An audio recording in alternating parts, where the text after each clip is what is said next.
Ya, pemirsa, pelaku asusila di dalam mobil yang sempat viral di media sosial akhirnya berhasil dibekuk tim Krimsus Polres Metro Jakarta Selatan. Dari hasil pemeriksaan polisi, pelaku memilih korban secara acak dan hanya untuk kepuasan pribadi. Jamarden Sinaga, pria berusia 48 tahun, pelaku eksibisionis seksual yang melakukan tindakan asusila di dalam mobil, akhirnya ditangkap tim Reskrimsus Polres Metro Jakarta Selatan Minggu sore. Pelaku yang merupakan pengemudi taksi online ini ditangkap di rumahnya di kawasan Kranggan, Kota Bekasi, Jawa Barat. Dari hasil pemeriksaan polisi, pelaku memilih korban perempuan secara acak dan hanya untuk kepuasan pribadi. Usai diamankan, polisi juga melakukan pemeriksaan kejiwaan pelaku.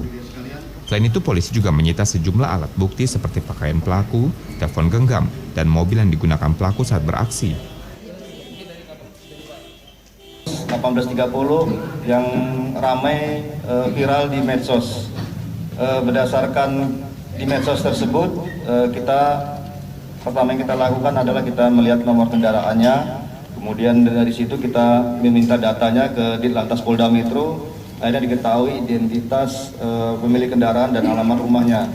Kemudian Satreskrim mengecek keberadaan rumahnya, ternyata sudah pindah pemiliknya. Kemudian akhirnya diketahuilah di tersangka ini atau pelaku ini tinggalnya di Cipayung, Jakarta Timur. Tadi pagi, hari Minggu jam... Untuk mempertanggungjawabkan perbuatannya, pelaku dijerat Undang-Undang Pornografi dengan ancaman 10 tahun penjara. Walko Pandi, JAK TV. Sementara itu, perilaku tak senonoh pelaku tindak asusila di dalam mobil direkam korbannya saat menunggu angkutan umum Jalan Gatot Subroto, Jakarta Selatan. Korban yang awalnya mengira pelaku berhenti untuk bertanya alamat ternyata melakukan tindakan asusilanya dalam mobil yang dikendarainya.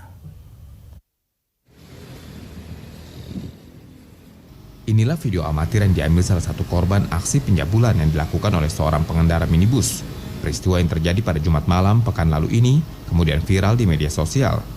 Dalam video amatir terekam jelas aksi pelaku saat melakukan tindak asusila dalam mobil yang dikendarainya.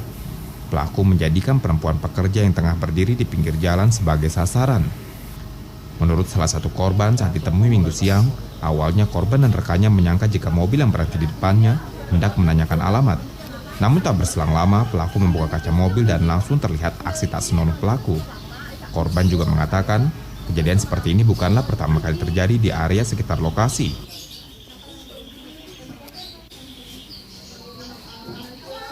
Iya, sama temen-temen sih pulang kerja, terus lagi ada yang nunggu taksi, ada yang nunggu Grab, terus tiba-tiba itu mobil udah minggir gitu mas. Terus pas minggir, dia buka kaca, disamperin sama temen aku. Awalnya enggak dia ngapain, pas yang kedua kali ditegasin lagi, dia lagi kayak gitu. Tadi berarti dikiranya sama teman Mbak itu kalau dia Grab yang lagi dipesan atau enggak, nanya alamat. Oh, nanya alamat. Dikira nanya alamat. Terus pas ditegasin kayak gitu, pas disamperin, kayak gitu babangannya. Korban berencana melaporkan kejadian ini ke kantor polisi setempat karena pelaku sudah sangat meresahkan dan terbilang nekat. Walko Pandi, JAK TV.